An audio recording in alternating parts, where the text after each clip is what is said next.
In Halifax minor basketball, double teaming is never allowed in the U10, U12, and U14 divisions. A double team occurs when two or more players are actively guarding one player, whether that player has the ball or not. Momentary double teams on the ball handler can occur as a result of help and recovery defense, but the help defender must make an immediate attempt to permanently switch or recover to his original matchup. In the following example, offensive player 2 sets a screen for the ball handler, causing an offensive advantage. Defensive player 2 identifies this and immediately switches to cover the ball handler, while at the same time, defensive player 1 moves to avoid the screen and recover his original matchup. At this point, there is a momentary double team on the ball handler. The defense must immediately identify and discontinue the double team by one of two methods, switching or recovering. In switching, defensive player 2 will remain with the ball handler, and defensive player 1 will return to guard offensive player 2. In recovery, defensive player 2 will return to their original matchup, allowing defensive player 1 to once again guard the ball handler.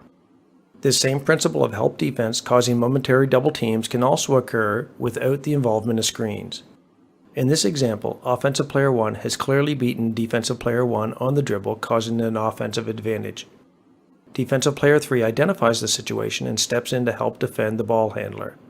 As defensive player 1 catches up with the ball handler, he and defensive player 3 form a double team. They must now immediately discontinue the double team by either switching their defensive matchups or by allowing defensive player 1 to recover his original matchup. If a steal occurs during a momentary double team as a result of help and recovery defense, the referee will blow it down and return the ball to the offense.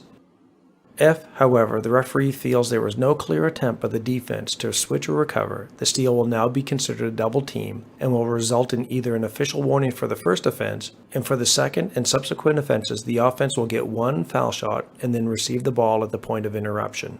Coaches are encouraged to train players to clearly communicate with phrases such as switch or stay so a double team doesn't occur. Double team situations which are never allowed in the game, no matter how momentary, would be as follows. The run and jump. In this situation, while defensive player 1 is actively guarding the ball handler, defensive player 2 leaves their matchup to jump into a surprise double team of the ball handler. This is illegal and should be whistled down immediately. The corner trap. In this example, defensive player 4 is actively guarding the ball handler in the offensive corner. Defensive player 2 leaves their matchup to spring a trap on the ball handler. Once again, this is immediately illegal and should be whistled down. The double down. In this example of a double team, defensive player 1 leaves his matchup to form an illegal double team of offensive player 5 who is posted up in the key. Even though offensive player 5 doesn't have the ball, the defense is not allowed to double team him. So, in review, momentary double teams as a result of help defense will sometimes occur. Double teams as a result of help defense must immediately switch or recover. Steals as a result of a momentary double team will be blown down. Double teams not as a result of an offensive advantage are never allowed. Coaches should teach clear communication for help defense.